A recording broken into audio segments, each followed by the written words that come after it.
আসসালামু আলাইকুম। বাস্তব সংখ্যা অধ্যায়ে আপনাদের স্বাগতম। পর্ব 1।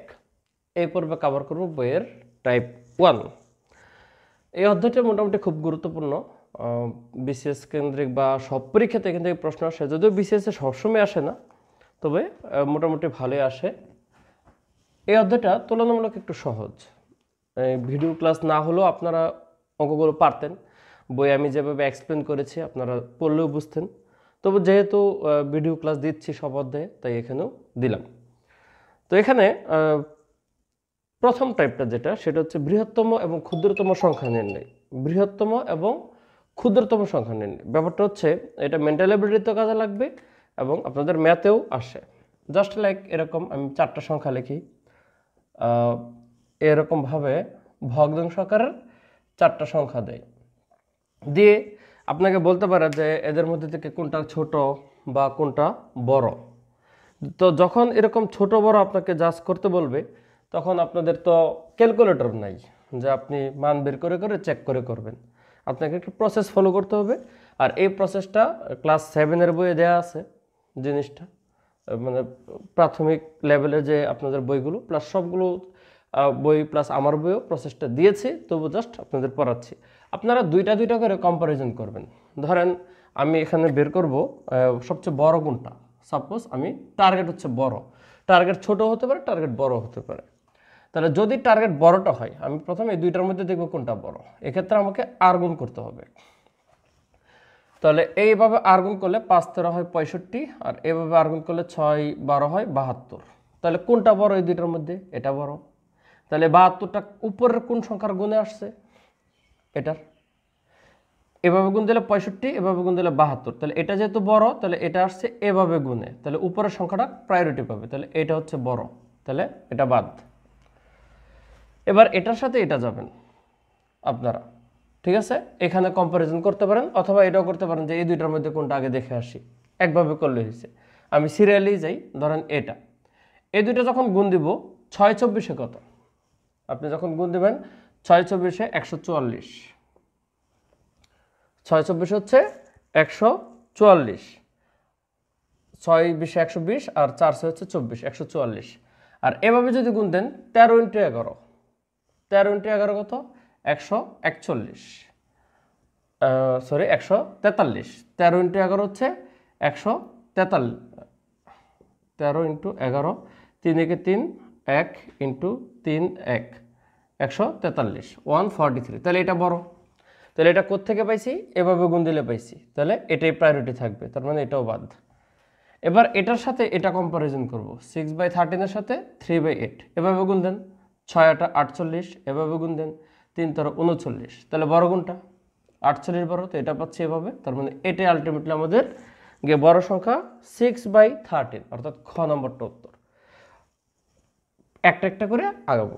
আমরা পরের কোয়েশ্চেনটা দেখি। আপনারা এটা তো প্রথম প্রশ্ন দেখতে পেয়েছেন, পরের প্রশ্নটা দেখেন। এটাও আমি বড় বের করছি। এখানে আছে নিচের কোন ভগ্নাংশটি বৃহত্তম বলছে। বৃহত্তম মানে হচ্ছে বড়, 5/8, 6/11, 8/14, 3/5। তাহলে আসেন কম্পারিজন করি। তাহলে এই দুইটার মধ্যে আগে দেখি, এভাবে গুণ দিলে 5 11 55, এভাবে গুণ দিলে 6 8 48, তাহলে এটা বড়। সুতরাং 55 পাই হচ্ছে এভাবে গুণে, তাহলে এটা কাটা। এবার এই 5/8 এর সাথে এই 8/14 কম্পারিজন করব। 5 14 70, 8 8 64, তাহলে এটা বড়, তাহলে এটা পাচ্ছি এভাবে, তার মানে এটাই বড়, তাহলে এটাও বাদ। আবার এই 5/8 এর সাথে 3/5 কম্পারিজন করব, লাস্টেরটা। 5 5 25, 3 8 24, তাহলে এটা বড়, তাহলে এটা বড় আছে কি এভাবে গুণ দিলে, তার মানে এটাই আলটিমেটলি গিয়ে বৃহত্তম সংখ্যা। It's very easy. আপনি যখন ক্ষুদ্রতম বের করবেন, তখন দেখবেন যে দুইটা দুইটা কম্পেয়ার করে কোনটা ছোট, ছোটটা থাকবে, বড়টা বাদ যাবে। এভাবে হচ্ছে নিয়মিত এলিমিনেশন মেথড। চলেন একটা ক্ষুদ্রতম দিয়েও পড়াই। পরের কোয়েশ্চনটা দেখেন, নিচের কোন ভগ্নাংশটি ক্ষুদ্রতম যদি যাচাই করতে বলা হয়, তাহলে কোন ভগ্নাংশটি ক্ষুদ্রতম? অপশনগুলো আমি লিখি, 5/6, 12/15, 11/14, 17/21। এখানে বলছে কোনটা সবচেয়ে ছোট ক্ষুদ্রতম, তাহলে এই দুইটা কম্পারিজন আসেন। 5 15 75, 6 12 72, তাহলে আমি ছোটটা নিব এবার। 72 পাইলাম কিভাবে? এইভাবে গুণ দিয়ে, তাহলে উপরেরটা প্রায়োরিটি পাবে, তার মানে এটা হচ্ছে ছোট, এটা বাদ। এবার এই দুইটার মধ্যে কম্পারিজন আসেন। 12 × 14 কত? 10 দিয়ে 14 গুণ দিলে 140, আর 14 দুগুণ হচ্ছে 28, তার মানে এটা হচ্ছে 168। এভাবে গুণ দিলে 168 হয়। আর 15 দিয়ে যদি 11কে গুণ দেন তাহলে 15 × 11 হচ্ছে 165। তাহলে আমাদের এটা ছোট, এটা ছোট, এটা বড়, তাহলে বড়টা তো বাদ যাবে, এবার ছোটটা থাকবে। তাহলে এভাবে গুণ দিলে হয় 168, এভাবে গুণ দিলে হয়েছিল 165। তাহলে এটা যেহেতু ছোট লাগবে, তাহলে এটা টিকে থাকবে, এটা কাটা। এবার এই দুইটার মধ্যে গুণ দিবেন। 11 × 21 গুণ দিলে কত? 210 × 21 231। 11 × 21 গুণ দিলে 231। আর 17 × 14 আপনি গুণ দিয়ে নেবেন, কিচ্ছু করার নেই, গুণ তো দিতে হবে। পরীক্ষা আপনি টাইম কি করবেন এত টাইম? 4 7 28, হাতের আছে 2 6, আর এটা তো 17, তার মানে 8 13 2 238 হয়ে যাচ্ছে, বিশাল বড় সংখ্যা। তাহলে আমার তো দরকার ছোটটা, এটা কীভাবে পেয়েছি? এভাবে গুণ দিয়ে। তার মানে এটা হচ্ছে আমাদের আলটিমেটলি ছোট সংখ্যা। তাহলে আমি আপনাদের বড় বড় সংখ্যার গুণফলটা দেখালাম, আপনাদের এই ম্যানুয়াল মেথডেই গুণটা শিখে নেবেন, দ্রুত করা যায়। লাস্ট আরেকটা অঙ্ক করি, নিচের কোন সংখ্যাটি সবচেয়ে ছোট?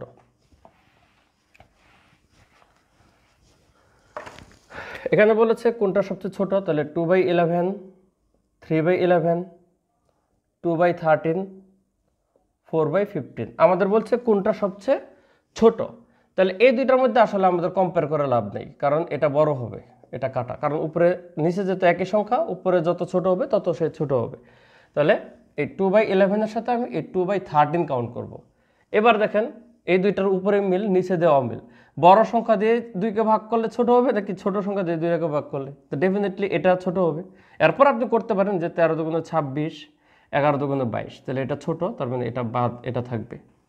এবার এটার সাথে কম্পেয়ার করবো 4/15, 15 দুগুণে 30, 4 13 52, তাহলে এটা তো ছোট, তাহলে এভাবে ছোট পাইছি, তার মানে এটা হচ্ছে আলটিমেট অ্যান্সার 2/13।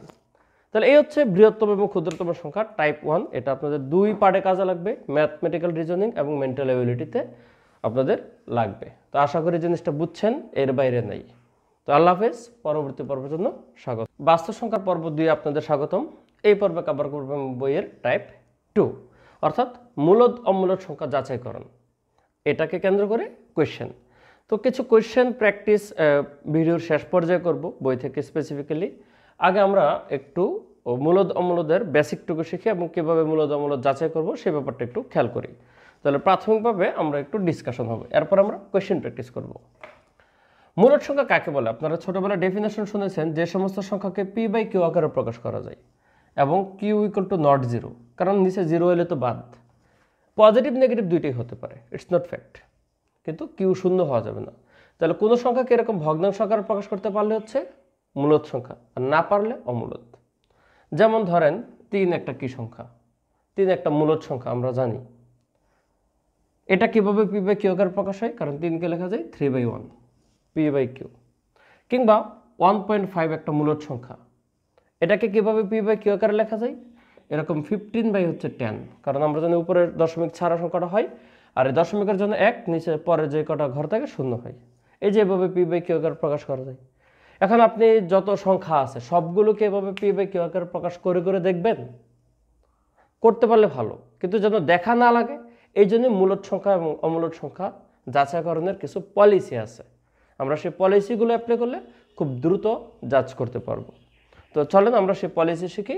মূল থিওরিটা হচ্ছে p/q আকারে প্রকাশ করতে পারলে মূলদ, না পারলে হচ্ছে অমূলদ। তো আমাদের কয়েকটা থিওরি পড়তে হবে। এর মধ্যে প্রথম থিওরি হচ্ছে এইরকম।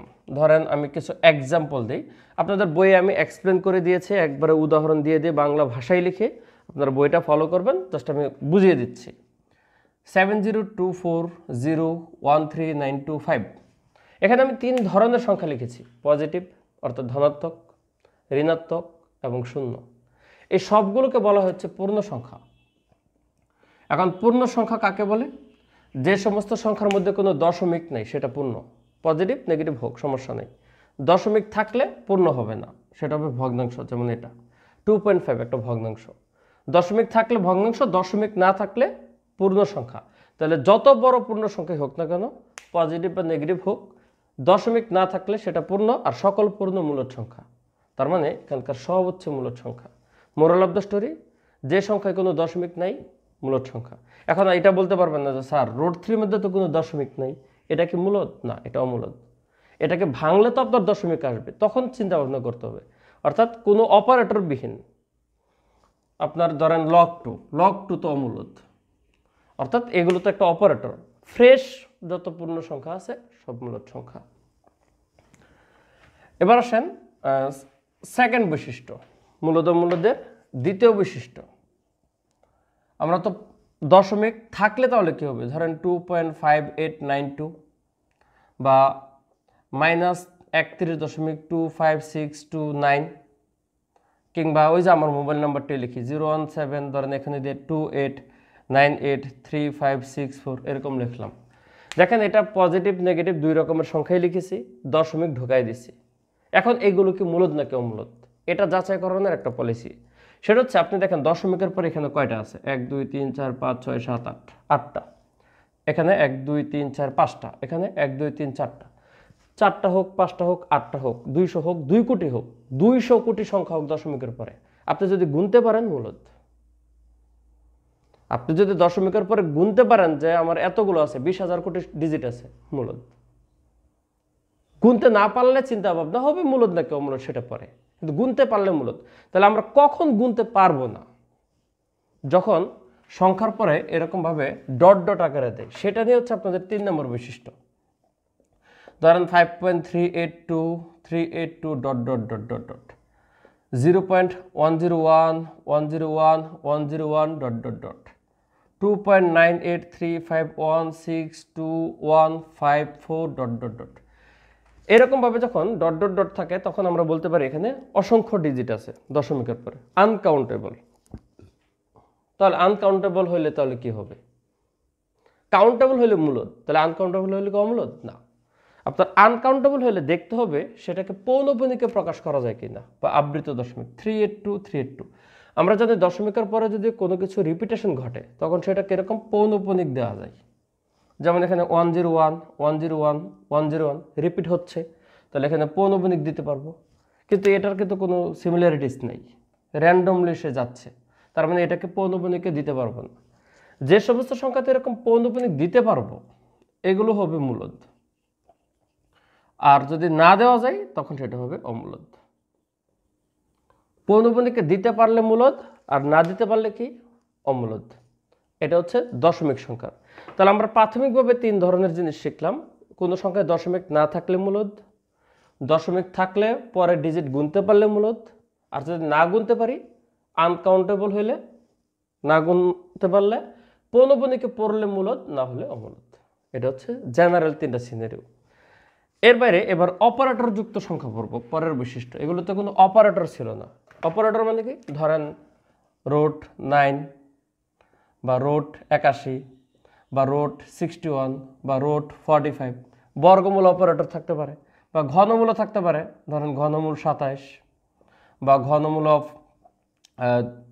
243, ঠিক আছে, বা ঘনমূল অফ আপনার 125, কিংবা অন্য কোনো মূল্য থাকতে পারে, ধরেন পঞ্চমূল অফ 343 বা পঞ্চমূল অফ 243, যে কোনো মূল হতে পারে, ঠিক আছে। তো এইগুলো হচ্ছে অপারেটর। তাহলে এই ধরনের সংখ্যা কি মূলদ বা অমূলদ হবে কিনা এটা বোঝার একটাই পলিসি। আপনাদের সূচক অধ্যায়ে দেখবেন আমি আপনাদের বলেছি 2 পাওয়ার কত পর্যন্ত মুখস্থ থাকতে হবে, 3 পাওয়ার কয়টা, 5 পাওয়ার কয়টা মুখস্থ করতে হবে। এটা সূচকের অঙ্ক লাগবে, ধারার অঙ্ক লাগবে, এবং এখানেও লাগবে বাস্তবে। এই ধরনের সংখ্যা আপনি যখন ভাঙবেন, যেমন এটা ভাঙলে আসে 3, এটা ভাঙলে আসে হচ্ছে 9, কিন্তু এটা ভাঙলে আসে কত, 61 তো বর্গমূল জানি না, 8 8 64 হয় না, তার মানে এটা 7 পয়েন্ট সামথিং 45 কত হয়, 6 6 36 7 7 49, 49ও না 36 একটু বেশি, তার মানে এটা 6 পয়েন্ট সামথিং। অতএব কোনো বর্গমূল, ঘনমূল, চতুর্মূল, পঞ্চমূল যে কোনো ধরনের মূল ভাঙার পরে যদি দেখেন দশমিক আসবে তাইলে অমূলদ। অর্থাৎ এখানে হচ্ছে এই দুইটা অমূলদ, আর এই দুইটা হচ্ছে মূলদ। ফ্রেশ সংখ্যা, একদম পূর্ণ সংখ্যা আসলে মূলদ, আর যদি দশমিক চলে আসে অমূলদ। এটা হচ্ছে বর্গের বেলায়, ঘনের মূলের ব্যাপারে। এখন এদের ঘনমূলকে জানি কি না? জানি। 27-এর ঘনমূল 3 আমরা জানি, 125-এর ঘনমূল 5 আমরা জানি, 243-এর কি ঘনমূল জানি না। অতএব এগুলো যেমন ফ্রেশ আসছে, এটা কিন্তু ফ্রেশ হবে না, ঠিক আছে? এটা ফ্রেশ হবে না, দ্যাটস ওয়াই এটা আমাদের অমূলদ সংখ্যা। পঞ্চমূল হলে আবার দেখেন, এটাকে আমরা কত লিখতে পারি? এটাকে 3 লেখা যায়। আমরা জানি 3 পাওয়ার 5, যে ঘনমূলক 5, এটা হচ্ছে 3 পাওয়ার 5 243, এটাকে পরে মূল কাটাকাটি গিয়ে 3 আসে। কিন্তু এটা কিন্তু পঞ্চমূল না, এটা একটা ঘনমূল সংখ্যা, 7 কিউব 343 হয়, কিন্তু পঞ্চমূল কিন্তু দশমিক চলে আসবে। অতএব দশমিক চলে আসলে হচ্ছে অমূলদ। এটা অমূলদ, কিন্তু এটা মূলদ। এখানে এটা মূলদ, এটা মূলদ, এটা অমূলদ। এই বৈশিষ্ট্যগুলো আরও উদাহরণ দিয়ে আমি বইয়ে এক্সপ্লেন করেছি। তাহলে মোট কথা হচ্ছে কোনো মূল ভাঙলে দশমিক আসলে অমূলদ, না আসলে মূলদ। এর বাইরে আপনাদের স্পেশাল দুইটা মূলদ সংখ্যা মনে রাখতে হবে, সেটা হচ্ছে পাই এবং ই। এই দুইটা হচ্ছে বিশেষত অমূলদ সংখ্যা। তো এই হচ্ছে নর্মালি আমাদের চিন্তাভাবনা। এখন ভগ্নাংশ আকারে যদি কোনো অঙ্ক থাকে, ধরেন উপরে দিলাম √3, নিচে দিলাম 2, এটা কি সংখ্যা, মূলদ নাকি অমূলদ? ভগ্নাংশ থাকলে যদি উপরে নিচের যে কোনো একটা অমূলদ হয়, তাহলে অমূলদ হয়ে যাবে। যেমন ধরেন √3 অমূলদ, কিন্তু 2 কিন্তু মূলদ, তাহলে ওভারঅল এটা একটা অমূলদ সংখ্যা।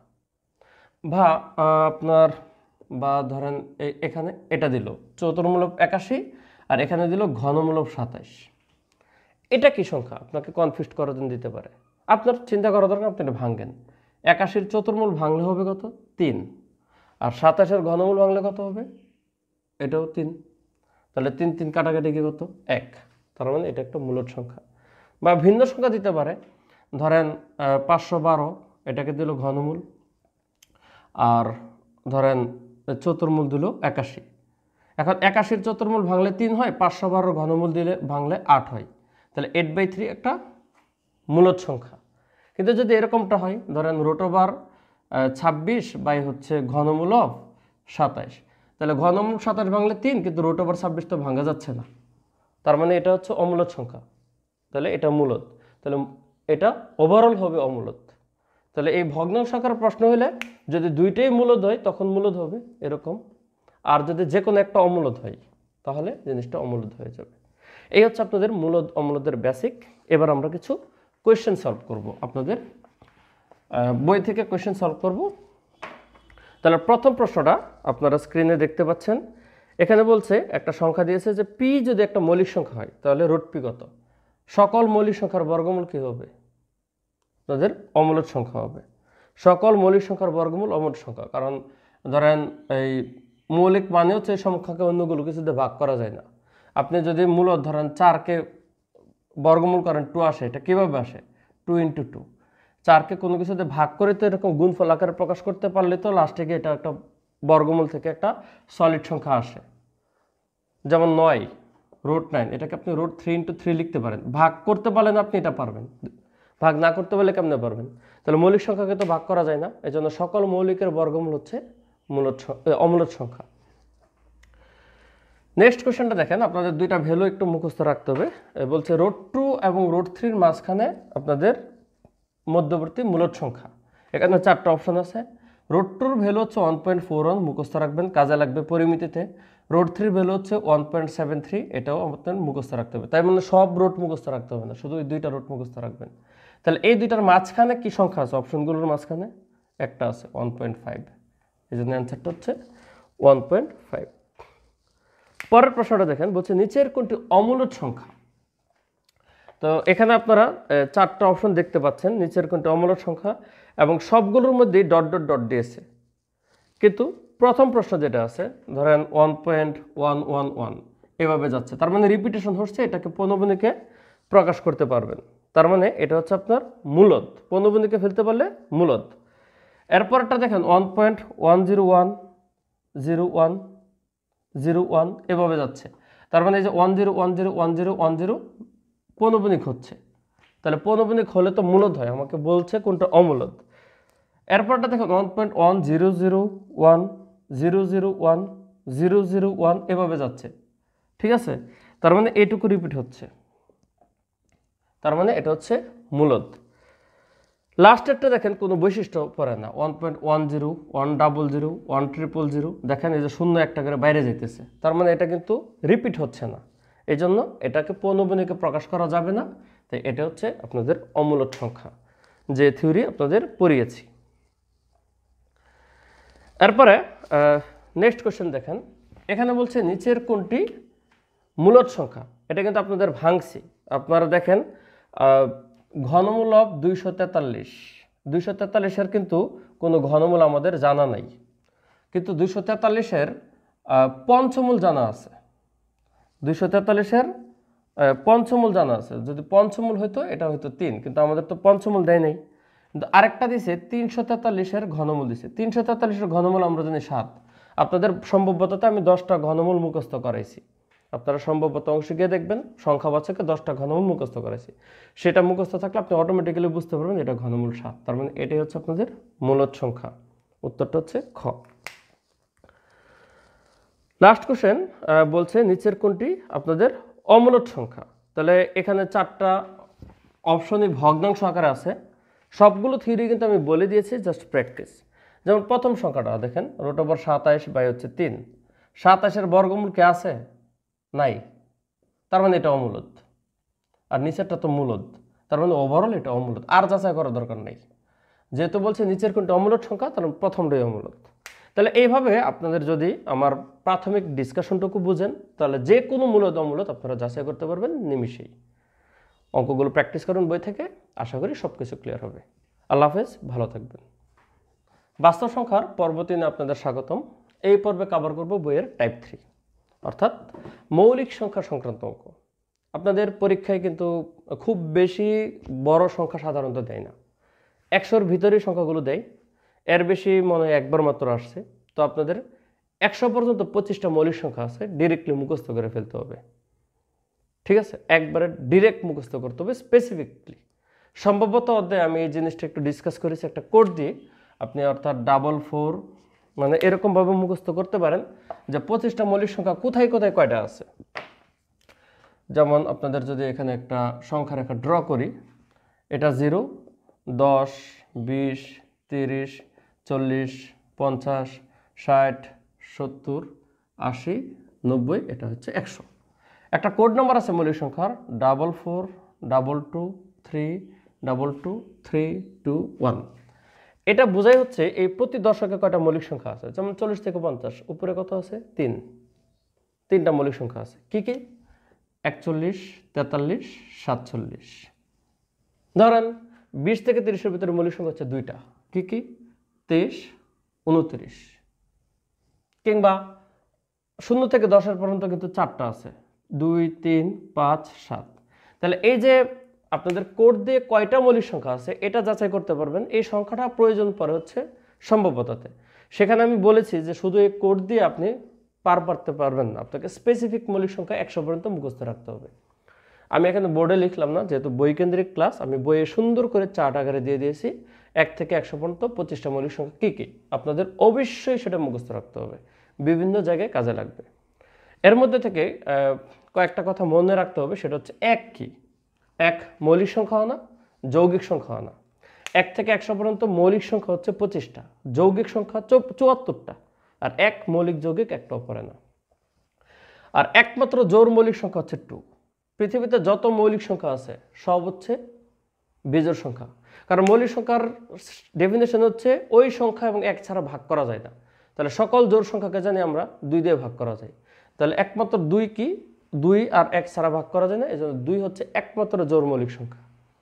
তাহলে আপনাদের এইভাবে স্পেসিফিক্যালি মুখস্থ করে নেবেন মৌলিক সংখ্যাগুলো, তারপর আপনাদের যে প্রশ্নে আসুক আপনারা পারবেন। তাহলে এখন আসেন আমি আপনাদের প্রশ্নের নমুনা বলি। যদিও আপনি চিন্তা ভাবনা করে দেখতে পারেন যে আসলে মৌলিক সংখ্যা 100 পর্যন্ত বের করার এটা কিন্তু একটা ফর্মুলা আছে, কিন্তু এটা মুখস্থ করতে বলবো না। ধরেন 6n ± 1 দিয়ে আপনি মৌলিক সংখ্যাগুলো চাইলে বের করতে পারেন। ধরেন n এর মানগুলো আপনি একে একে যদি বসান, 1 থেকে শুরু করে, যে n এর মান 1 বসালে কত? 6, 6-এর সাথে 1 যোগ করলে 7, 6 থেকে 1 বিয়োগ করলে 5। দেখেন এগুলো মৌলিক সংখ্যা। 2 বসালে 6 × 12, 12-এর সাথে 1 যোগ করলে 13, 1 বিয়োগ করলে কত? 11। এই 13 আর 11 হচ্ছে মৌলিক সংখ্যা। 3 ধরলে 3 6 18, 18 সাথে 1 যোগ করলে 19, বিয়োগ করলে কত 17, এই যে এগুলো মৌলিক সংখ্যা।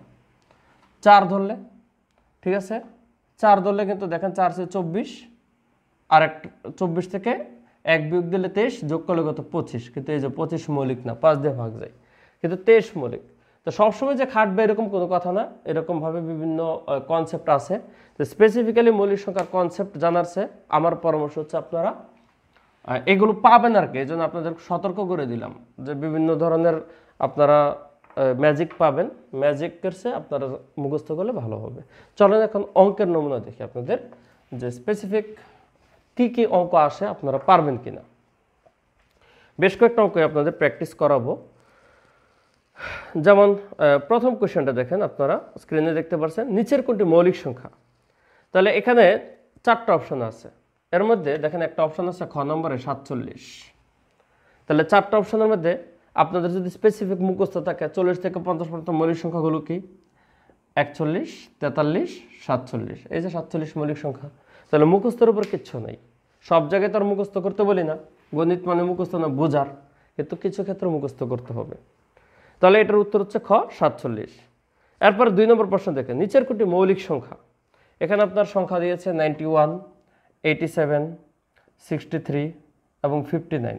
আপনার যদি মুখস্থ থাকে আপনি সরাসরি ধরতে পারবেন 59 হচ্ছে মৌলিক সংখ্যা, কারণ এটাকে 3 দিয়ে ভাগ যায়, 21 হয় 3 দিয়ে ভাগ করলে, এটাকে 3 দিয়ে ভাগ করা যায় 29, এটাকে 7 দিয়ে ভাগ করা যায় 7 × 91, তাহলে এগুলো হচ্ছে ভাগ করা যায়। তাহলে এটা হচ্ছে আপনার মৌলিক সংখ্যা, কোনো কিছু দিয়ে ভাগ করা যায় না, ঠিক আছে। 53, 59 এগুলো হচ্ছে মৌলিক সংখ্যা ওই দশকের মধ্যে। নেক্সট কোশ্চেনটা দেখেন, বলছে 10 থেকে 60 পর্যন্ত যে সকল মৌলিক সংখ্যার একক স্থানীয় অঙ্ক হচ্ছে 9, তাদের সমষ্টি কত। তাহলে 10 থেকে 60 পর্যন্ত একক স্থানীয় অঙ্কে 9 কি কি সংখ্যা আছে, 19 ধরেন, একক স্থানীয় অঙ্ক আছে কি 19, 29, 39, 49 এবং 59। এই একক স্থানীয় অঙ্ক 9 দিয়ে 10 থেকে 60 পর্যন্ত 5টা সংখ্যা আছে, তার মধ্যে এটা মৌলিক না, 3 × 39 ভাগ যায়, এটা মৌলিক না, 7 × 7 = 49। তাহলে এই বাকি 3টা হচ্ছে মৌলিক, 19 + 29 + 59, বলছে এই 3টার যোগফল কত। এখন আপনারা 3টা যদি যোগ করেন আপনার যোগফলটা কত আসবে, 107 আসবে, ওইটুকু আপনারা করতে পারবেন। এটাই বলছে একক স্থানীয় অঙ্কে যে মৌলিক সংখ্যাগুলো 9 তাদের সমষ্টি কত, মানে এই রেঞ্জের ভিতরে 10 থেকে 60 পর্যন্ত। পরের কোশ্চেনটা দেখেন, 60 থেকে 80-র মধ্যে বৃহত্তম এবং ক্ষুদ্রতম মৌলিক সংখ্যার অন্তর্গত। দেখেন এরকম একটা রেঞ্জ দিয়ে অনেক প্রশ্ন হতে পারে, আমি একটা দিয়ে অনেকগুলো করাবো। আপনাকে কত বলছে, 60 থেকে 80 পর্যন্ত বড় মৌলিক সংখ্যা এবং ছোট মৌলিক সংখ্যা, ঠিক আছে। এটার মধ্যে সবচেয়ে ছোট মৌলিক সংখ্যা হচ্ছে 61, 60-এর ইমিডিয়েট পরেরটি হচ্ছে মৌলিক সংখ্যা, আর সবচেয়ে বড় মৌলিক সংখ্যা হচ্ছে 79, 80-র ঠিক আগে। তাহলে এটা হচ্ছে সবচেয়ে ছোট মৌলিক সংখ্যা, এটা হচ্ছে সবচেয়ে বড় মৌলিক সংখ্যা। আপনাকে বলছে এই দুটার অন্তর, তার মানে একটা থেকে একটা বিয়োগ দিবেন, অ্যান্সারটা কত আসবে 18। এখন আপনাকে বলতে পারতো না যে 60 থেকে 80-র মধ্যে সবচেয়ে ছোট এবং সবচেয়ে বড় মৌলিক সংখ্যার সমষ্টি কত, তখন আপনারা এটা দুটো যোগ করতেন, একটা উত্তর আসতো। আপনাকে বলতে পারতো এদের মধ্যে থেকে সবচেয়ে বড় এবং সবচেয়ে ছোট মৌলিক সংখ্যার গুণফল কত, তখন আপনার এই দুইটাকে গুণ করলে একটা রেজাল্ট আসতো। তার মানে অন্তরফল, গুণফল, যোগফল দিতে পারে, ভাগফলটা দিবে না, কারণ সাধারণত এগুলো ভাগ যায় না, মৌলিক একটা দিয়ে তো ভাগ করা যাবে না, এজন্য ভাগফল দিবে না, যোগফল, গুণফল, অন্তরফল দিতে পারে। এখানে যেমন অন্তরফল দিয়েছে, উত্তরটা কত 18। নেক্সট কোশ্চেন 5 নম্বর দেখেন, 43 থেকে 60 পর্যন্ত মৌলিক সংখ্যা কয়টা। তাহলে এবার বলেন এটা কি কোড দিয়ে আপনার কাজ হবে।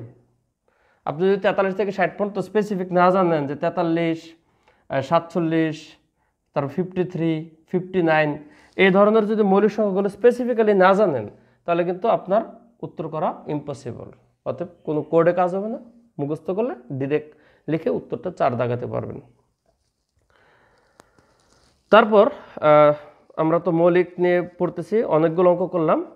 নেক্সট কোশ্চেনটা দেখেন, নেক্সট কোশ্চেনটা হচ্ছে 40 থেকে 100 পর্যন্ত পূর্ণ মৌলিক সংখ্যার বৃহত্তম এবং ক্ষুদ্রতম মৌলিক সংখ্যার মধ্যে দুইটার গড় বের করতে বলছে। কত 40 থেকে 100, 40 to 100। তাহলে 40-র পরেই ইমিডিয়েট আমরা জানি 41 হচ্ছে একটা মৌলিক সংখ্যা, আর লাস্ট দশকে কিন্তু একটা মাত্র মৌলিক সংখ্যা আছে, লাস্ট দশক হচ্ছে একটা মাত্র মৌলিক সংখ্যা আছে, সেটা হচ্ছে 97, 97 লাস্ট দশকে। কারণ আপনারা কোড যেটা পড়ছেন 4422 322 321, একটা মৌলিক সংখ্যা 97।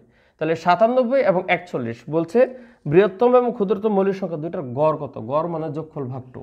তাহলে এই সংখ্যাটা কত আসবে, 41 আর 97 যোগ করলে আসে হচ্ছে 138, 138 ভাগ 2 ইকুয়াল টু হচ্ছে 69, 69 হচ্ছে উত্তর। আমার অবশ্য বাংলা আর ইংলিশ লিখতে একটু প্যাচ লাগতেছে। তাহলে আমরা মৌলিক কাহিনী বুঝে গেছি। লাস্ট একটা টপিক পড়াবো মৌলিকের মধ্যে, এটা হচ্ছে সহমৌলিক সংখ্যা। সহমৌলিক এটা মানে হচ্ছে আপনাদের একটা ক্রমজোর দিবে, ধরেন 2 3 এরকম একটা ক্রমজোর, তাহলে এই দুইটাই মৌলিক। এখন এমন না যে ধরেন এটা একটা জোর হতে পারে, কিংবা ধরেন 5 আর 9 এটা একটা জোর হতে পারে। আমি এখানে 3 জোড়া সেট তৈরি করছি, এখানে দুইটাই মৌলিক, এখানে একটাও মৌলিক না, আর এখানে একটা মৌলিক না। তাহলে সহমৌলিক বলতে বোঝায় যে দুইটা সংখ্যা আছে এদের মাঝে কোনো কমন উপাদান আছে কিনা, যদি থাকে তাহলে সহমৌলিক না, আর যদি না থাকে সেটা হচ্ছে সহমৌলিক। নিজেরা আলাদাভাবে কি মৌলিক না মৌলিক কিনা সেটা বড় কথা না। যেমন দেখেন 6 আর 9 এদের মাঝে কিন্তু 3 কমন নেওয়া যায়, অতএব এটা সহমৌলিক না। কিন্তু 5 আর 9 এর মধ্যে কোনো কমন নাই। ধরেন আরেকটা সংখ্যা ধরেন 12 এবং আরেকটা ধরেন হচ্ছে 49, দেখেন দুইটার একটাও কিন্তু মৌলিক না, কিন্তু এরা সহমৌলিক। কারণ 12 আর 49কে কোনো কিছু দিয়ে ভাগ করা যায় না, মানে কমন কোনো কিছু দিয়ে ভাগ করা যায় না।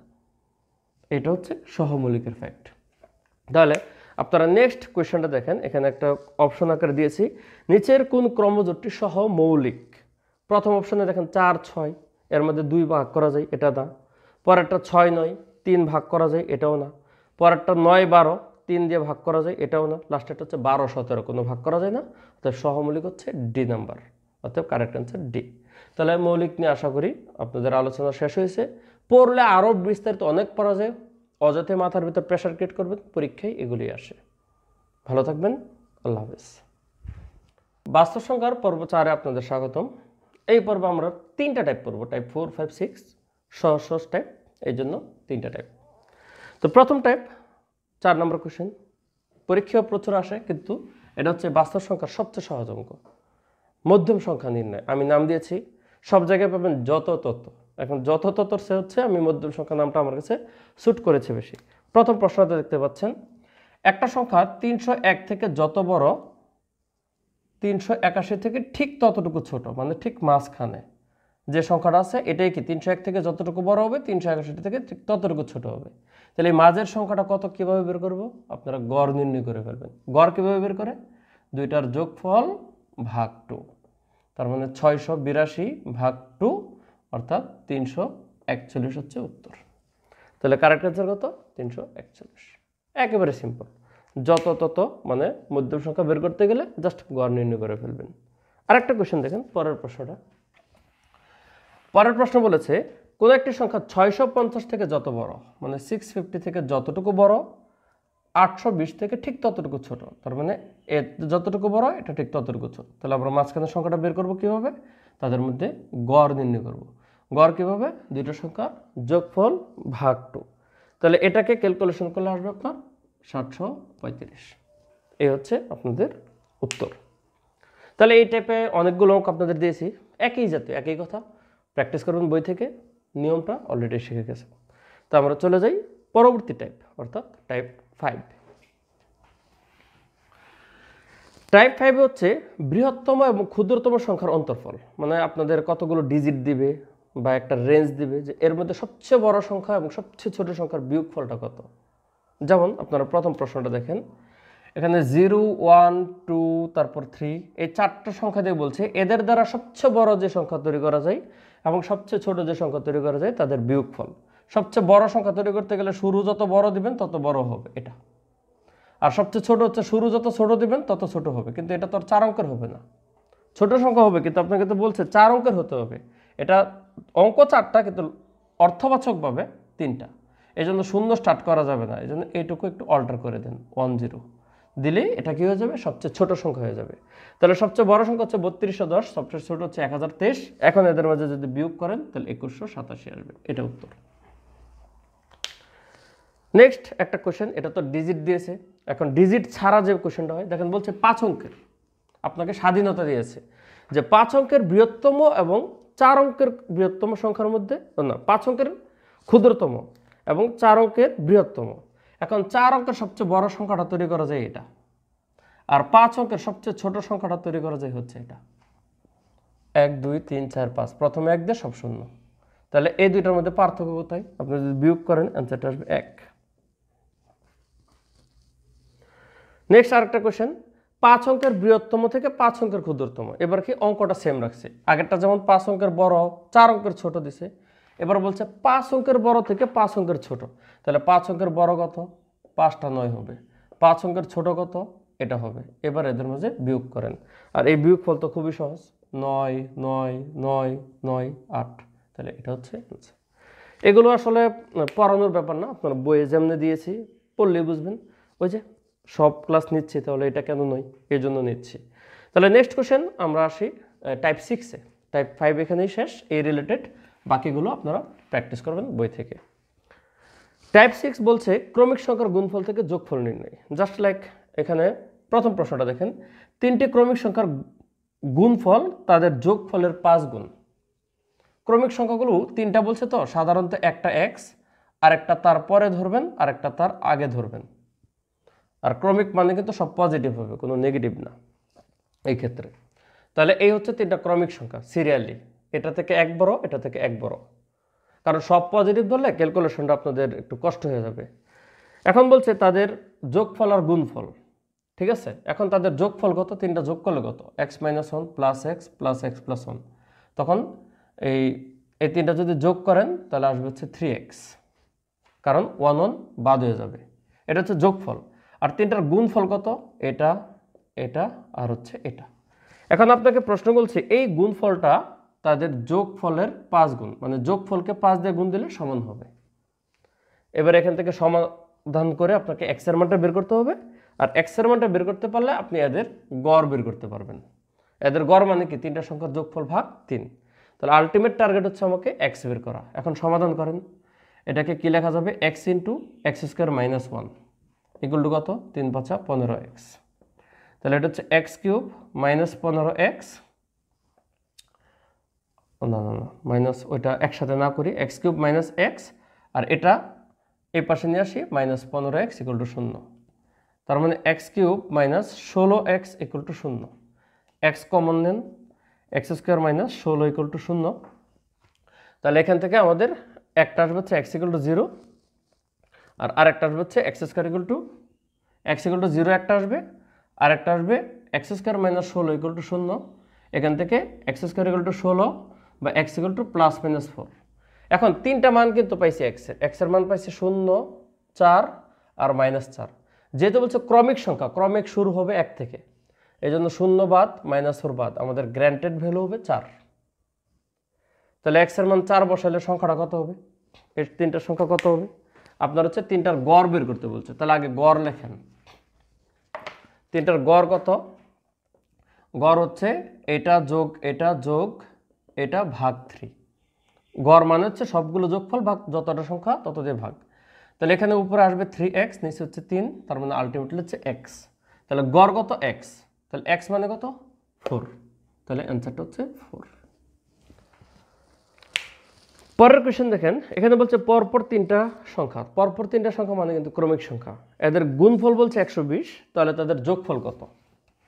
এই অঙ্কটা মূল নিয়মে আপনাদের বইয়ে করে দিয়েছি, এটা দেখবেন একটু বড়। এই অঙ্কগুলো একটু শর্ট প্রসেসে করাটাই ভালো। পরপর 3টে সংখ্যার গুণফল বলছে 120, একটু চেক করেন। 1 × 2 × 3 গুণফল 6, হইল না। 2 × 3 × 4 3 4 12 12 2 24, হইল না। 3 × 4 × 5 4 5 20 3 20 60, এটাও হইল না 120। তাহলে 4 × 5 × 6 5 6 30 4 30 120, এটা সিলেক্ট হইল। এই জায়গায় 3টা ক্রমিক সংখ্যার গুণফল হচ্ছে 120। এই কাজটা করতে গেলে আপনাদের বেশি সময় লাগবে না। তাহলে এটা হচ্ছে আমাদের নির্ধারিত তিনটা সংখ্যা যাদের গুণফল 120 হবে। এবার বলছে তাহলে এই তিনটা সংখ্যার যোগফল কত, তাহলে যোগফল কত 4 + 5 + 6, তার মানে 15 হচ্ছে আপনাদের অ্যান্সার। আচ্ছা, এই নিয়মে আরেকটা কোয়েশ্চেন করি।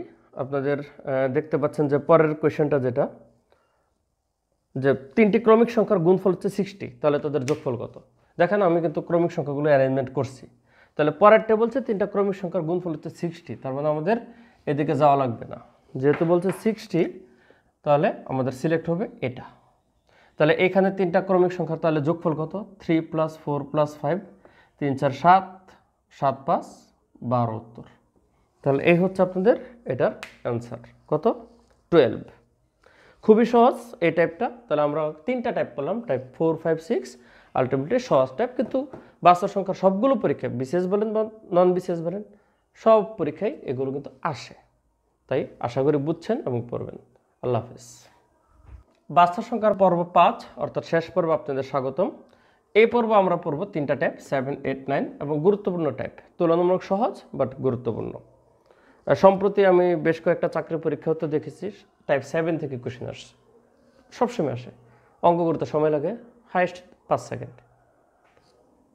এই দুইটা একটু টাইম লাগতে পারে, খুবই সহজ। আসেন করি, সমস্যা নেই। তো শুরু করি টাইপ 7 দিয়ে। প্রথম কোশ্চেনটা দেখেন, এখানে বলছে দুইটি ক্রমিক পূর্ণ সংখ্যা নির্ণয় করুন যাদের বর্গের অন্তর হচ্ছে 47।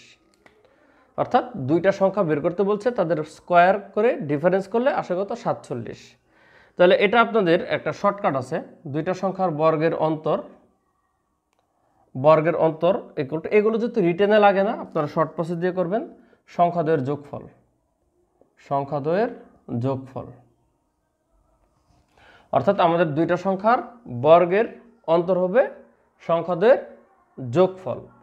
তাহলে এখানে দেখেন বর্গের অন্তর কত দেওয়া আছে 47, তাহলে আমাদের সংখ্যাদ্বয়ের যোগফল চাইছে, তারা এটা বের করতে হবে। তাহলে আমাদের দুইটা ক্রমিক সংখ্যা বের করতে বলছে, যে কোন ক্রমিক সংখ্যা, তাহলে 47 আমাদের হইতে হবে দুইটা সংখ্যার যোগফল। এই 47টা হইতে হবে দুইটা সংখ্যার যোগফল। অপশন থেকে দেখবেন কোন দুইটা সংখ্যার যোগফল 47। প্রথম আছে 21 আর 22 যোগ করলে 43 হয়, কাটা।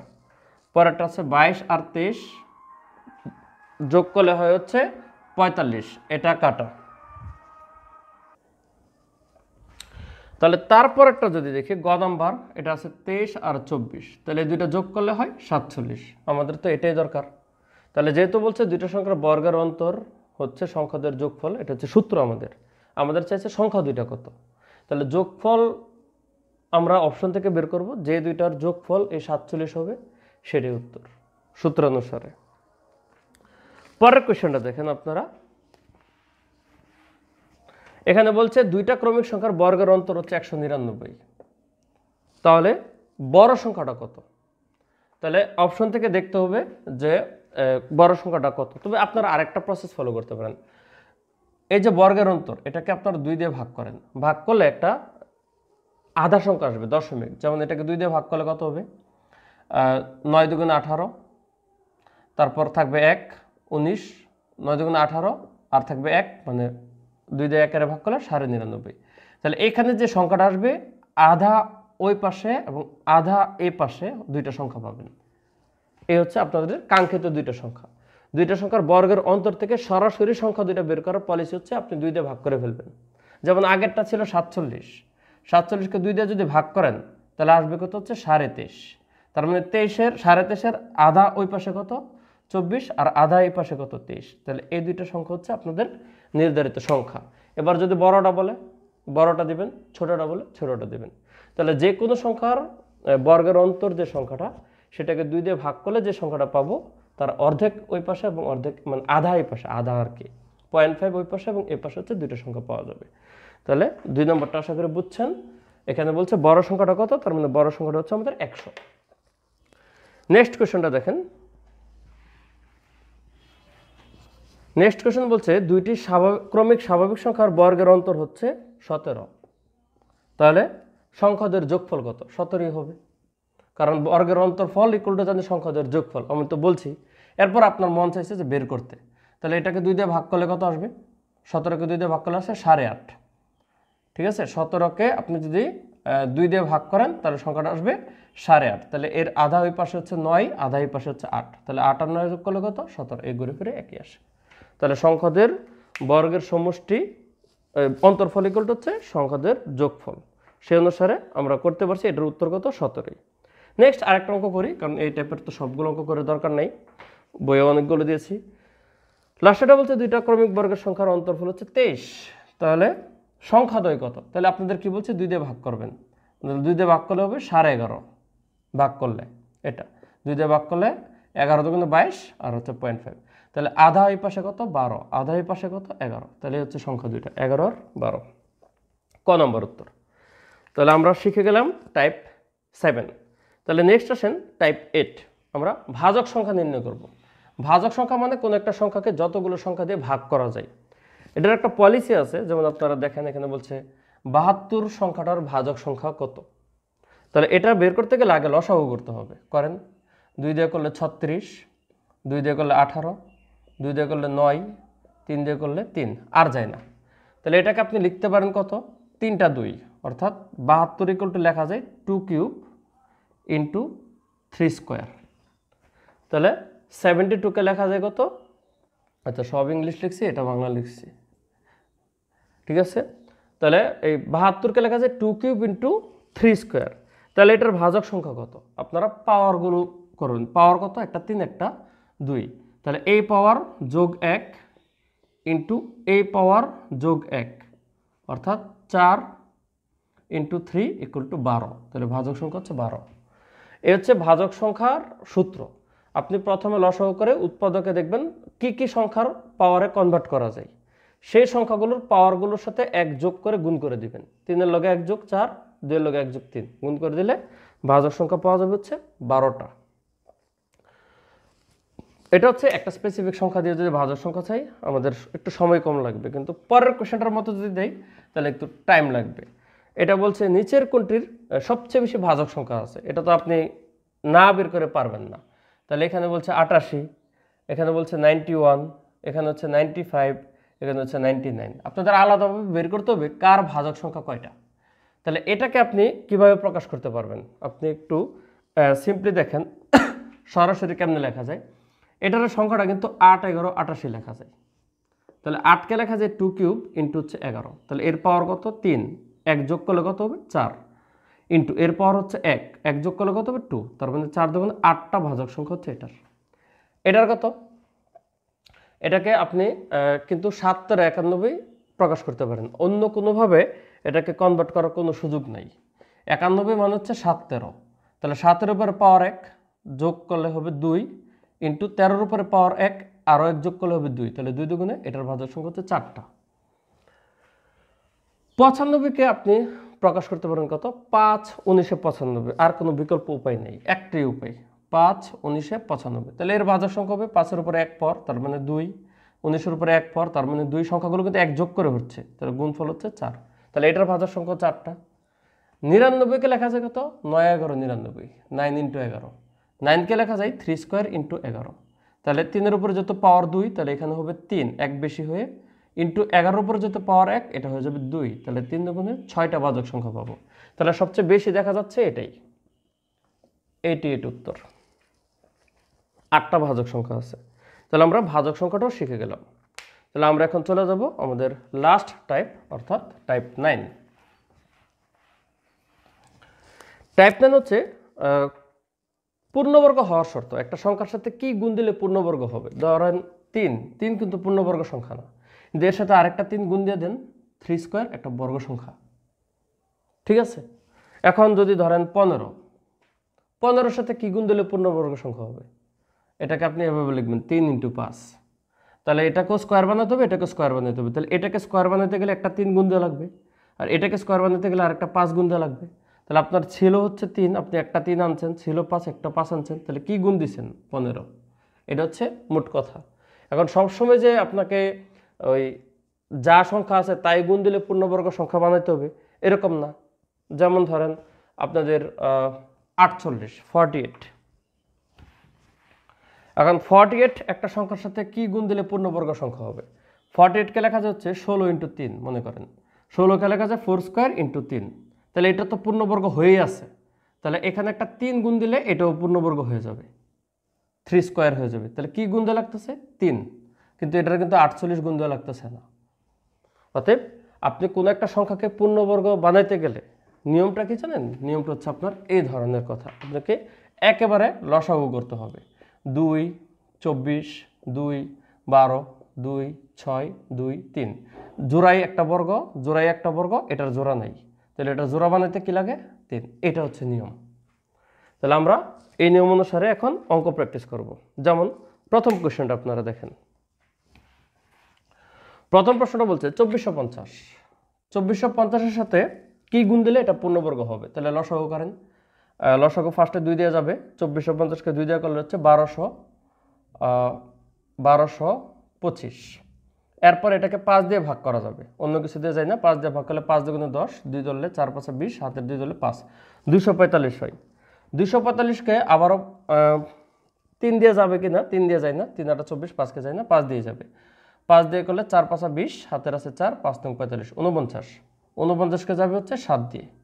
তাহলে এই যে এরা জোড়া আছে বর্গ, এরা বর্গ, এরা জোড়া আছে বর্গ, তাহলে এই বাটা হচ্ছে জোড়া ছাড়া। তাহলে ওরে বর্গ বানাইতে গেলে আরেকটা 2 গুণ দেওয়া লাগবে, তাহলে অ্যান্সারটা হচ্ছে 2।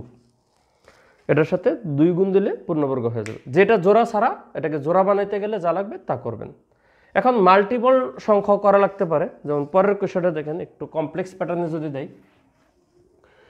এখানে বলছে 24-এর পাওয়ার হচ্ছে 5, 24 পাওয়ার 5। তাহলে এই পাওয়ার 5-এর কাহিনীটা পরে আসেন, আগে 24-কে দেখেন কি গুণ দিলে পূর্ণবর্গ হয়। তাহলে 24-এর লসাগু যদি করি, আমার ইংলিশে লিখলে সুবিধা হয়, লেখেন 2 12, 2 6, 2 3। তার মানে এটা একটা জোড়া হয়েছে, পূর্ণবর্গ হইল, ভালো কথা। কিন্তু এটাকে জোড়া বানাতে গেলে একটা 2 গুণ দেওয়া লাগবে, এটাকে জোড়া বানাতে গেলে একটা 3 গুণ দেওয়া লাগবে, ঠিক আছে?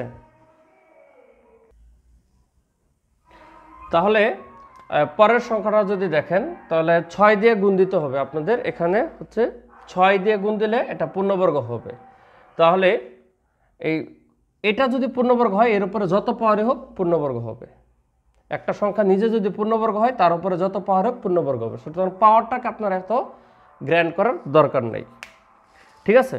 এরপর আরেকটা কোয়েশ্চেন দেখেন, একইভাবে যদি আমরা পরের কোয়েশ্চেনটা দেখি যে 48, 48 সংখ্যাটাকে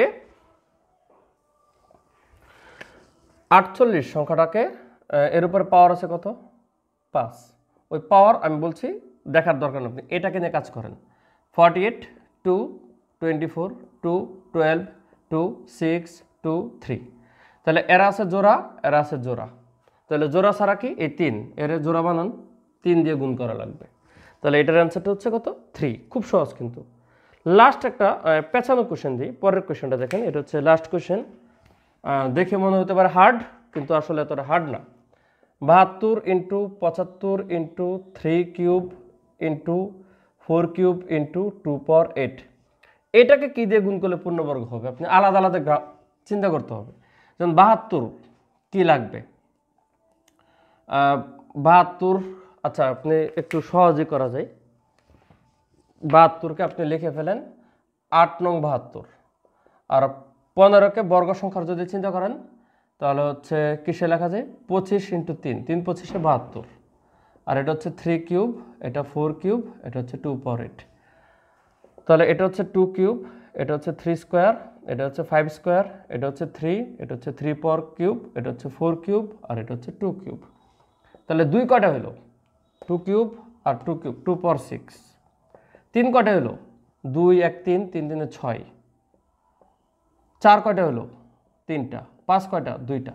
তাহলে এটা জোড়া আছে বর্গ, এরা জোড়া আছে বর্গ, এরা জোড়া আছে বর্গ, তাহলে এগুলো বর্গ সংখ্যা হয়ে আছে, এটা একমাত্র জোড়া ছাড়া।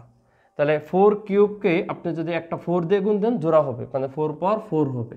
তাহলে আপনার গুণ দিতে হবে কি দিয়ে? আপনার গুণ দিতে হবে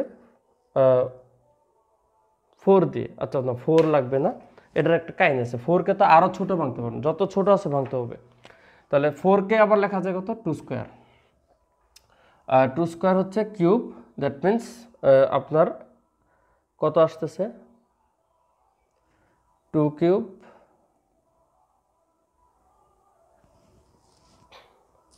2 স্কোয়ার, 2 পাওয়ার কত আসতেছে? এখান থেকে কোনোটা মিস করছি আমি, 2 পাওয়ার হচ্ছে 8, ও সরি এই যে এই জায়গাটা 2 পাওয়ার 8 ছিল, আমি 2 কিউব লিখে ফেলছি, এই জন্য আসলে আমার হিসাবটা ভুল হয়েছে। দেখেন এখন এই যে 2 পাওয়ার কত, 2 পাওয়ার 8 আর হচ্ছে 3, এখানে হবে এই লাইনটা আমি একটু কারেকশন করে লিখি আবার। 2 পাওয়ার হচ্ছে 8 আর 2 হচ্ছে 11 ইন্টু 3 পাওয়ার হচ্ছে 2 3 5 একে 6, 5 পাওয়ার স্কোয়ার আর 4 পাওয়ার হচ্ছে কিউব।